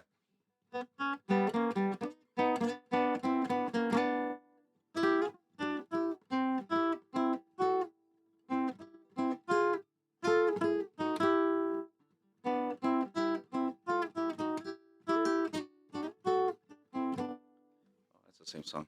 Okay. Why don't you do an actual like New Mexican music song, like something real like lead picky. Cool. Do something from the olden days. Cool. I'll do the one that comes out on KNW. That you know.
That was epic. Oh man, That's exactly how you'd hear it on the radio too. That's wild. it's weird without the band. Yeah, I hear you. That's nuts. Yeah, man. This guy Sal showed me this rhythm that we do this song on a song called Tecolote. I had never seen this rhythm. It's way like almost native sounding. I don't know what it's called, but That's That's Pretty nuts. cool rhythm. That's cool, man. Yeah, man. Yeah, so music runs deep with you. Oh hell Like, yeah, dude. that's it's just like watching you play. You could just see the passion, like and the joy you get out of playing. That's fucking cool. It's cool to For see, sure. man. I Yeah. haven't seen it for years, but it's cool to see. Hell yeah, dude. I'm Hell yeah. glad that passion is still there. It is, man. It's fun. I've tried other things and try to get away from it, but it's just like it's just what charges me up. Yeah, This well, and this now you amount, got man. the vocal chops to go with it, which is fucking wild. For sure, man. For sure. I mean, not that I would have ever known the difference. I thought you were good when we were younger, but bro, now you're belting. That shit's wild. Hell yeah, dude. It's Hell fucking yeah. cool. All right, so I have kept you here for so fucking long, Yeah, dude. man. Whatever, dude. I mean, I just want to, before I forget, I like to end this thing by doing a 5 year, 10 year thing. What's your plan for the next 5 to 10 years? What do you see yourself doing, and what do you want to accomplish? that's a great question because if you would have asked me that question 5 years ago, I would have answered immediately and with Sure. conviction. And it's funny because, like I telling you, I've been listening to a ton of Alan Watts and reading him lately, and it's like Wu Wei. It's like I don't think that's the right word, but basically, it's like allowing things, not forcing things. Um, and it's like I've kind of learned that yeah, I want to have like I want to be healthy, I want to be fit, I want to improve on my music, I want to obviously have I'd like to travel and play music. Yeah, all positive things. Yeah, but on the other hand, it's like I'm honest, I'm realizing just the power of your words and that you can even limit yourself without even realizing. Oh, absolutely. And so it's like to answer your question, man, I mean, it like can be something as simple as staying positive, like just it's probably going to be what I'm doing now, which is just playing music, um hunting, fishing, camping, and just hanging, with the horses. We have horses and goats and the that's family, awesome. That's awesome. That's probably just be what it is, and I also know that, you know, this too shall pass. So it's like both good and bad. Sure. So just trying to just trying to just ride the wave, That's great, dude. ride the wave, man. Love it. Um, okay, last thing, do me a favor and plug all of your stuff. I want like any social medias you want people or Okay, to enable people to follow you, perfect. where people can go if they want to book you guys, any of your groups, Cool, cool. anything. Okay, awesome. Well, on with Mariachi Sonidos del Monte, we don't have any concerts coming up, but you can see it. You can find us on Facebook. Probably more than Instagram. I do need to get more involved on that. And then so for Mariachi Sonidos del Monte, also we have our website www.sonidosmariachi.com. You can book us there and send us an email or call me. Um, and then with Lone Pinon, we actually have a concert coming up this Saturday in Santa Fe at a place called Gig Space. I think Okay. it's sold out already. Wow, And good for you guys. yeah, yeah, it usually sells out pretty good there. And then the next thing we're going to play, it's called the Cowboy Poetry Festival in Elko, Nevada, at the end of January. Wow. It's really cool.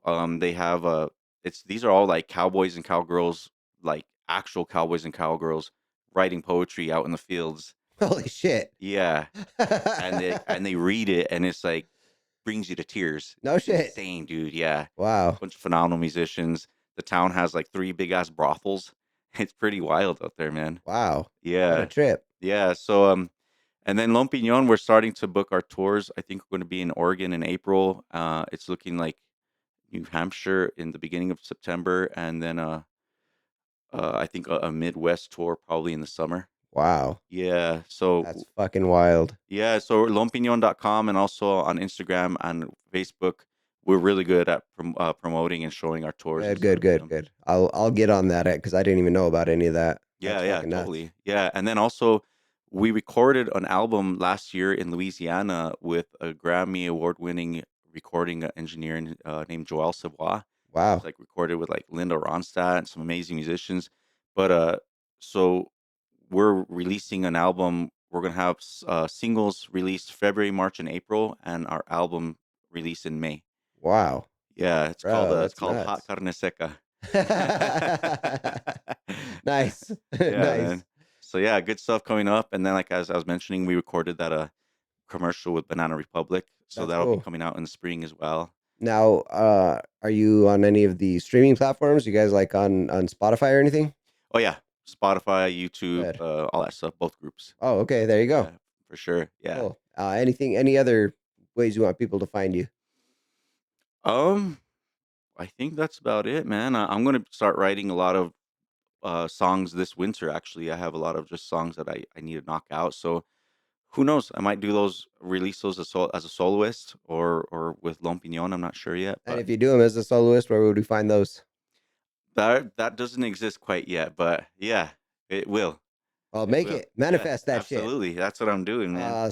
Yeah. Let's just call it now and say it's going to be on Spotify and Facebook. Very minimal. Let's do it. Let's do it. Yeah. All right, I man. love it. And then now another reason to come back on the show. 100%, dude. I would love to have you back. Like we knocked out 2 hours in no time. Like it's Yeah, easily. went by dude. really quick. So Felt like it's been an hour. yeah, no, I would love to do this longer. Of course, we talked about the TikTok attention span. Nobody can watch this shit. They might get through 2 hours. I don't think we're gonna get through any longer than that. But I just wanted to say thank you again for coming by, bro. This was so much fun. I fucking Congratulations to you too on everything. You're kicking ass, and I'm so thank happy you, for man. you, dude. Appreciate that. It's really nice of you. Yeah, it's awesome. Yeah, this was a lot of fun. I fucking really enjoyed it, and it was really nice catching up with you. And please, dude, tell everybody in the family I said hi. Oh, definitely. They all know me. They'll be happy to hear. Tell Andrea I work in proximity with her. Yeah, for sure. The same place. regions of the state. Yeah. Cool, brother. Well, this has been another one. You guys go ahead and do that like, comment, subscribe thing. Go to Santiago's groups and like, comment, subscribe to all that stuff. Leave them a rating on Spotify so you can draw more people in. Hell yeah. And yeah, we'll do this again, brother. Thank you again. Yeah, absolutely, man. All right, brother. We'll talk to you later. Cheers, man. Bye-bye.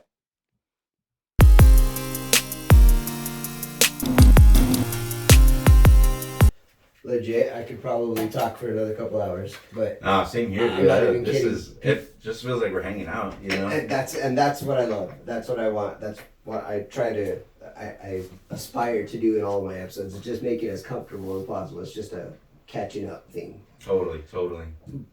But yeah, if we go any longer, nobody gonna watch that shit. don't know, 3 dude. hours. I'm not watching this. What the fuck? There's been a few Joe Rogan guests that will suck me in for like the full time. Yeah? Yeah. Like Neil deGrasse or something. Oh like fuck! that, I'd watch him all day. Yeah. That dude is incredible. He's fucking smart, man. Yeah, dude.